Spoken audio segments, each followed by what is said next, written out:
Hi, I'm Jamie Farr. And I'm Jonathan Flora. And although we both now live and work in Hollywood, we're proud to be from Ohio, where, excuse me, I'm a huge fan of the Toledo Mud Hens, and I host my annual LPGA Jamie Farr Toledo Classic. But Jonathan and I are even more proud that we served in the United States Army. In a world that's constantly changing, erasing one's history should never be an option. As President Calvin Coolidge said, "A nation which forgets its heroes will itself soon be forgotten." It was also said by President James Monroe that national honor is national property of the highest value. But so is local honor and local property, and the pride that comes with a strong heritage of service to our nation, especially during a time of war. And that's why we're here.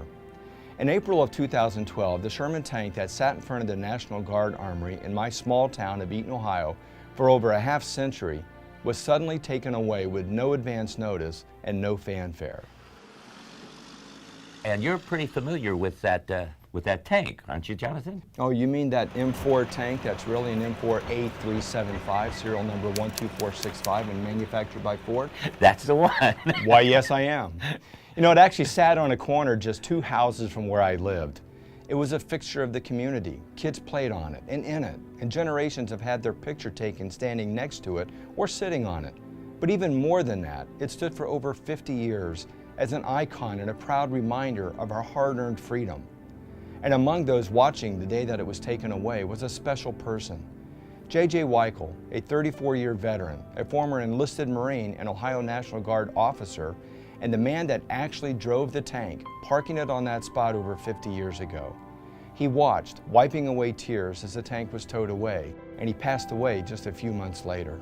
Although the tank was given to the town as a gift, dedicated to the neighbors that fought in World War II and Korea, it also sat proudly as one of Jonathan's former units, the 1487th Transportation Company of the Ohio National Guard, was activated for Operation Desert Storm and Operation Iraqi Freedom. Like so many other towns and cities across the U.S., Eaton has a long history of celebrating America and supporting our troops, a tradition that continues to this very day.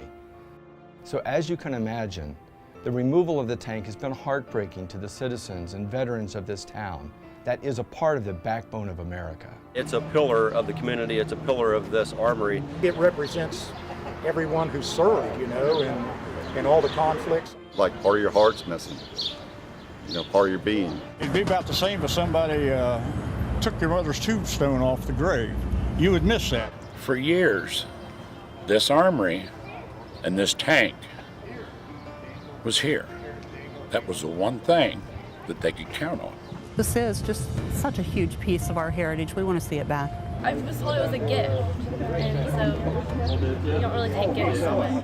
With so much going on in America today and our busy lives, an incident like this in a small rural Ohio town may not seem significant, but it is. This tank is a reminder of the price that has been paid for and the responsibility that comes with inheriting the many liberties that we all enjoy. And we, all of us, are the stewards of such symbols. This is also happening in other towns. The United States is our country and our heritage, and for myself and so many others, Ohio and Eaton truly is the heart of it all. The citizens of Eaton are simply asking that the tank be returned to its rightful home. Sometimes it takes something like this to bring a community together, even an extended community, and you can join us. So whether you're from Eaton, Ohio, or anywhere else in this great nation, please visit our Facebook page right here on the bottom of the screen and add your name to the more than 3,000 people in support of bringing the Eaton tank back to its home. Or you can visit PrebleCountyHeritage.com. And thank you for your support in helping to preserve the memory of service and sacrifice for our nation. So please join us on our Facebook page or at PrebleCountyHeritage.com.